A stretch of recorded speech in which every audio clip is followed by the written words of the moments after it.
شروع اللہ کے نام سے جو بڑا مہربان اور نہایت رحم فرمانے والا ہے۔ پیارے ناظرین، السلام علیکم۔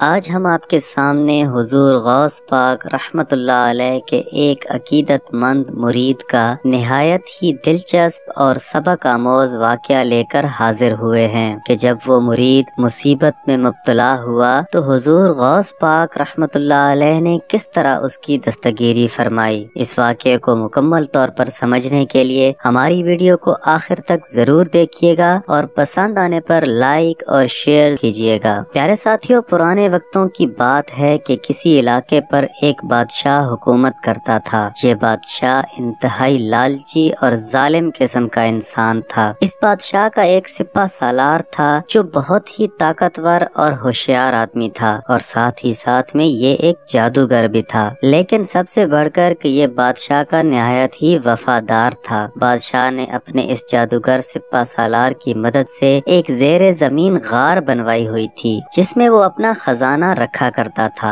ہیرے موتی، جواہرات، سونا چاندی اور طرح طرح کے نوادرات اور نایاب چیزیں وہ اس غار میں رکھتا تھا۔ ناظرین، اس غار کا دروازہ جادو کے ایک منتر سے بند ہوتا تھا اور اسی منتر سے کھلتا تھا۔ اس بادشاہ نے اپنی رعایا پر ظلم و ستم کر کے اور ان سے طرح طرح سے لوٹ کر اپنا خزانہ اچھی طرح سے بھر لیا تھا۔ اس بادشاہ کے پاس بے انتہا دولت جمع ہو چکی تھی۔ پیارے ناظرین، بادشاہ کے پاس ایک باغ تھا جس میں انتہائی میٹھے اور قیمتی انار لگتے تھے۔ یہ اناروں کا باغ ایسا باغ تھا کہ اس طرح کا اور باغ پوری ریاست میں کسی اور کے پاس نہیں تھا، اور حکیموں کے مطابق ان اناروں میں کئی قسم کی بیماریوں کی شفا بھی تھی۔ اگر کسی مریض کو اس باغ میں سے اناروں کی ضرورت ہوتی تو وہ بادشاہ اتنے مہنگے کر کے انار بیچتا کہ غریب تو اس کو خریدنے کی طاقت ہی نہیں رکھتے تھے، اور وہ بیچارے اسی بیماری کے ساتھ ہی مر جاتے تھے، لیکن ان کا علاج نہیں ہو پاتا تھا کیونکہ حکیم انہیں ہر وقت اسی انار کا رس علاج کے طور پر پینے کا بتاتے تھے۔ اس کے علاوہ ناظرین، یہ بادشاہ ان اناروں کو دوسرے ملکوں میں بھیجتا تھا اور وہاں سے بھی اچھی خاصی دولت اس ضمن میں کمایا کرتا تھا، لیکن اگر کوئی غریب انسان بھول کر بھی اس باغ میں سے ایک انار کھا لیتا اور بادشاہ کو یہ بات پتہ چل جاتی تو وہ بادشاہ اس انسان کو موت کے گھاٹ اتار دیا کرتا تھا۔ الغرض اس بادشاہ کی دہشت پورے علاقے میں پھیلی ہوئی تھی۔ ناظرین، اسی طرح دن گزر رہے تھے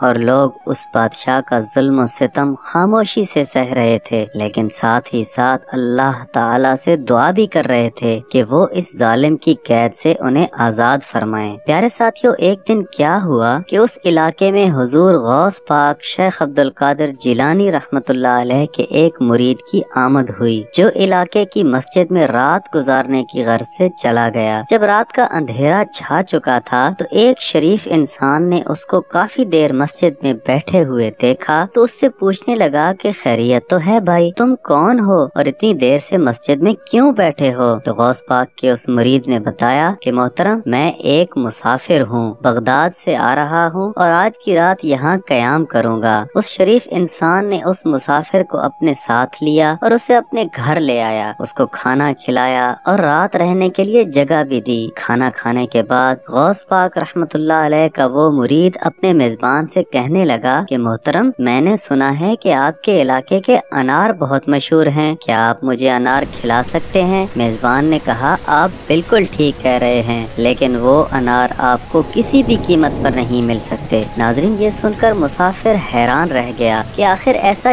کیا ہے ان اناروں میں کہ وہ مجھے کسی بھی قیمت پر نہیں مل سکتے۔ مسافر کو پریشان دیکھ کر میزبان نے آخرکار ساری کہانی سنا دی کہ وہ انار ایک بادشاہ کے ہیں جو انتہائی ظالم اور جابر انسان ہے۔ اگر کوئی اس کے باغ میں سے ایک انار بھی کھا لے تو بادشاہ اس کو موت کی سزا سنا دیتا ہے۔ غوث پاک کے اس مرید نے اپنے میزبان کو تو کچھ بھی نہیں کہا، لیکن دل ہی دل میں یہ فیصلہ کر لیا کہ میں کل اس بادشاہ سے جا کر ضرور ملوں گا۔ اگلے دن غوث پاک کا وہ مرید قیمتی پوشاک پہن کر بادشاہ کے پاس گیا اور کہا کہ بادشاہ سلامت، میں دوسرے ملک سے آیا ہوا ایک تاجر ہوں اور میں نے آپ کے اناروں کی بہت بہت شہرت سن رکھی ہے، میں آپ سے کچھ انار خریدنے آیا ہوں اور اس کے بدلے میں آپ کو منہ مانگی قیمت بھی ادا کروں گا۔ وہ بادشاہ بہت لالچی طبیعت کا تھا، اس نے جب منہ مانگی قیمت سنی تو اس نے اس کو اپنے شاہی مہمان خانے میں ٹھہرا دیا اور کہا کہ اے تاجر، آپ ہمارے مہمان ہیں، آپ یہاں رہیں اور آپ کو جتنے انار ضرورت ہوں گے وہ ہم آپ کو دے دیں گے، لیکن اس وقت ہم ایک ضروری کام سے جا رہے ہیں۔ ناظرین، اس بادشاہ کا معمول تھا کہ جس غار میں اس نے اپنا خزانہ رکھا ہوا تھا، یہ روز اپنا خزانہ دیکھنے جاتا تھا اور ساتھ میں اس کا وہ جادوگر سپہ سالار بھی ہوتا تھا۔ وہ سپہ سالار اپنے جادوئی منتر سے اس غار کا دروازہ کھولتا اور پھر واپس بند بھی کر دیتا تھا۔ اس طرح کسی اور کی خزانے تک رسائی ممکن ہی نہیں تھی۔ بادشاہ جب خزانے کو دیکھ کر واپس آیا تو وہ اپنے مہمان سے ملا اور کہنے لگا، بتاؤ میاں، تمہیں کتنے اناروں کی ضرورت ہے؟ ناظرین، یہ سن کر غوث پاک رحمت اللہ علیہ کے مرید نے مسکرا کر کہا کہ نہیں، میں انار خریدنے والا کوئی تاجر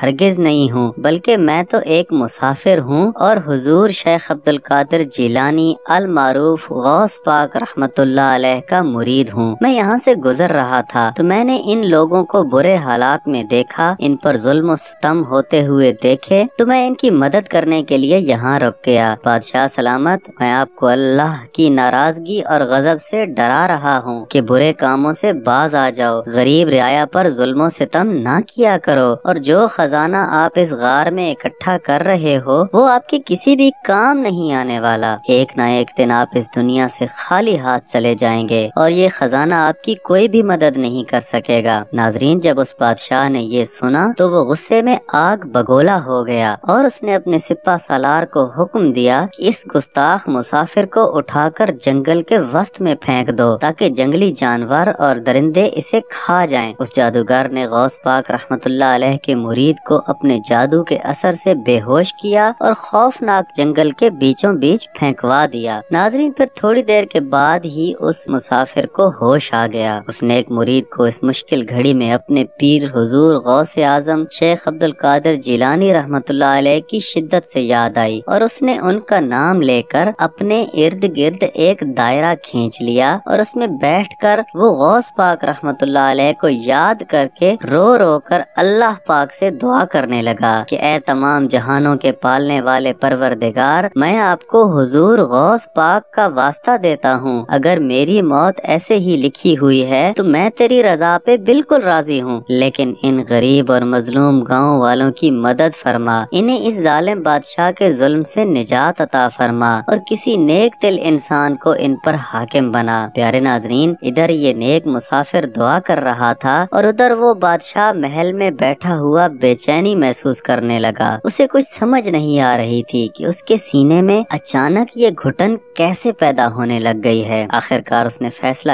کیا کہ وہ کیوں نہ خزانے کی طرف چلا جائے تاکہ ہیرے موتی اور جواہرات کو دیکھ کر اپنا دل بہلا سکے۔ اس نے اپنے سپاہیوں کو یہ کہہ دیا کہ میں آرام کر رہا ہوں اور کوئی بھی میرے کمرے میں داخل ہو کر میرے آرام میں خلل ہرگز نہ ڈالے۔ ناظرین، پھر بادشاہ خزانے والی غار میں چپکے سے چلا گیا۔ جب بادشاہ اس غار کے اندر داخل ہوا تو ادھر سے اس کے سپہ سالار کا گزر ہوا۔ اس نے جب یہ دیکھا کہ غار کا دروازہ تو کھلا ہوا ہے تو وہ سوچ میں پڑ گیا کہ شاید کل رات جب میں خزانہ دیکھنے آیا تھا اس وقت میں نے اس کو کھلا چھوڑ دیا ہوگا، اور یہ سوچ کر اس نے اپنے جادو کے منتر سے اس دروازے کو بند کر دیا اور وہ بادشاہ اسی خزانے والی غار کے اندر قید ہو کر رہ گیا۔ وہ سپہ سالار اب محل میں واپس آ چکا تھا۔ جب اس نے سپاہیوں سے بادشاہ کا پوچھا تو سپاہیوں نے کہا کہ بادشاہ اس وقت آرام کر رہا ہے۔ ناظرین، ادھر جب بادشاہ تھوڑی دیر اپنا دل اپنے ہیرے جواہرات سے بہلانے کے بعد خزانے والی غار سے باہر نکلنے لگا تو وہ یہ دیکھ کر حیران ہو گیا کہ اس غار کا دروازہ باہر سے بند ہو چکا تھا۔ اب اس نے بہت چیخو پکار کی، بہت واویلا مچایا تاکہ کوئی اس کی آواز سن سکے، لیکن اس کی آواز سننے والا وہاں پر کوئی بھی موجود نہیں تھا۔ اس نے بہت کوشش کی کہ وہ کسی طرح یہاں سے باہر نکل سکے، لیکن تقدیر الہی کو کچھ اور ہی منظور تھا۔ اس بادشاہ کا شاہی مزاج تھا، اس نے زندگی بھر ذرا سی بھی سختی کا سامنا نہیں کیا تھا۔ اسے تو یہ احساس ہی کھائے جا رہا تھا کہ وہ اس غار میں قید ہو چکا ہے۔ ناظرین، اس کو اتنی پریشانی ہوئی اور وہ اتنا غمگین ہوا کہ اسی کیفیت میں اس کی دماغ کی نسیں پھٹ گئیں اور بادشاہ نے وہیں پر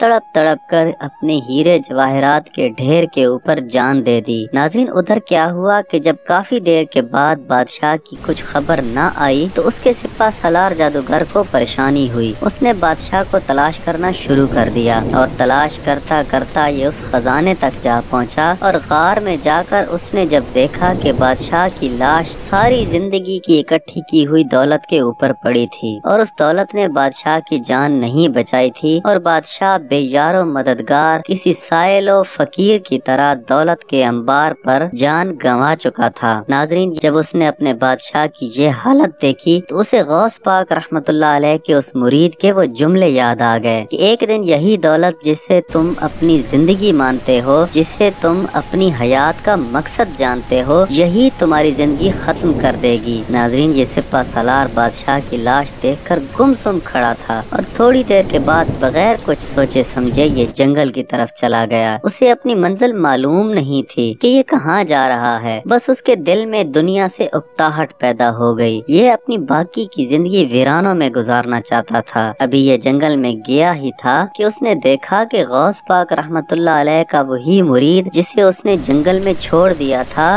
سجدے میں پڑا ہوا ہے اور اللہ تعالیٰ سے دعا فرما رہا ہے۔ اس سپہ سالار نے اس نیک دل انسان کے پاؤں پکڑ لیے اور اپنے تمام گناہوں کی معافی مانگی۔ ناظرین، غوث پاک کا وہ مرید ایک انتہائی رحم دل انسان تھا۔ اس نے سپہ سالار کو فوراً معاف کر دیا اور پھر سپہ سالار کی ضد اور اصرار پر غوث پاک رحمت اللہ علیہ کے اس مرید کو اس علاقے کا بادشاہ بنا دیا گیا اور سب لوگوں کے ساتھ اچھا برتاؤ کیا جانے لگا اور سب سے بڑھ کر وہ اناروں کا باغ اللہ تعالیٰ کی راہ میں وقف کر دیا گیا۔ جس بھی غریب یا ضرورت مند کو ان اناروں کی ضرورت ہوتی وہ بلا جھجک وہاں سے لے لیتا اور سب لوگ ہنسی خوشی رہنے لگے، کیونکہ اب وہاں پر ایک ظالم بادشاہ کی حکومت نہیں تھی بلکہ حضور غوث پاک کا ڈنکا بجتا تھا۔ سبحان اللہ۔